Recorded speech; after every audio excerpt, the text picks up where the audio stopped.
After my previous video about why Tokyo is pronounced the way it is, I got a very interesting question. Why isn't it Tongjiang? In other words, why was the original Chinese pronounced as u rather than n? An excellent question, as evidenced by the fact that I had asked it myself and already gone down the Tanuki hole to find out. I had been considering it for a future video, but there's no time like the present. The short answer is they did both, only at different times. We talk about onyomi, but there isn't just one class of onyomi. Words were borrowed at different times over more than a millennium, many of them multiple times over the centuries. In the meantime, not only did the Japanese language evolve, so did Chinese, and words were borrowed from different Chinese languages and dialects as well. There are three main groups of onyomi readings: Goon, Kaon, and Soon. They are named after the Chinese dynasties from which they were mainly imported: Wu, Han, and Song. So on is mostly used in very specialized terminology, and readings were introduced some at a time over several centuries. The most systematic group is Kanwon, which is also by far the most common in modern Japanese. It partially supplanted the oldest group, Goon. Since Japan's first official contact with the mainland was through the kingdom of Baekje in modern day Korea, this version of classical Chinese had first been filtered through and distorted by Korean.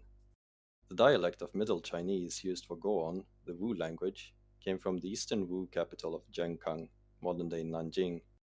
A funny thing about this is that the name Goon, or Wuyin itself, was originally a derogatory term used by the later Tang dynasty to describe readings in other dialects. Japanese monks brought this term back home and used it in an apparently successful smear campaign against the old readings to promote their shiny new Kanwon pronunciations. Previously, they were just called Waon, or Japanese sounds. But back to the original question. The word Tokyo is actually half Kanwon and half Goon. To is the modern Kanwon reading of the word Tung. The Goon version of this kanji is Tsu, or as it would have been pronounced in Old Japanese, Tung. As I described in the previous video, the original Kanwon was To. I inconveniently left out the part where Tsu and U were pronounced differently back then. Sorry about that. Syllable final N, however, didn't exist in Old Japanese until it was introduced together with the new Chinese loanwords. There is some evidence it had existed in even earlier forms of Japanese, but it had disappeared by this time and didn't occur in the Manyoshu. It is believed to have reappeared in actual Japanese in the Muromachi period. Either way, they could have used it for as well, but the more I think about it, the more the choice makes sense. Is an alveolar consonant, meaning it's pronounced with the tongue touching the very front of the hard palate, while on the other hand, is a velar consonant, with the tongue touching the soft palate at the very back.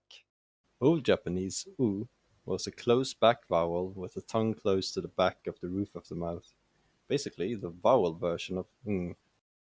Remember that I said the original onyomi pronunciation ended with a palatalized u. That means the tongue was even closer, maybe even touching the soft palate. Tu. Works, mate. Or worked anyway, for a while. That was to. So how about kyo? It's actually go-on reading. Kawon, which you will hear in the names of train lines and such, is ke. The rules for pronouncing final changed with the introduction of kawon, and while it was still said as u when preceded by a or o, for other cases it became i. Anyway, the Chinese pronunciation, as I explained last time, was Qiang, and is kind of in between a and e. It's the vowel in English can or hand.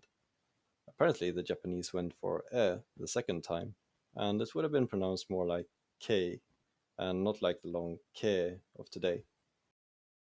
Tokyo was actually popularly called Tokei for a while in the early 1900s, due to a push for Kanwon readings. Finally, I should wrap up by explaining my previous statement that they did, in fact, use n for ng. You see, the soon of to and kyo are ton and jin, pretty close to dongjing in Mandarin. In fact, to is pronounced ton in the modern Wu language, or Shanghainese as it's more commonly known these days. Next time, I'm planning to talk more about some actual Japanese place names, so stay tuned.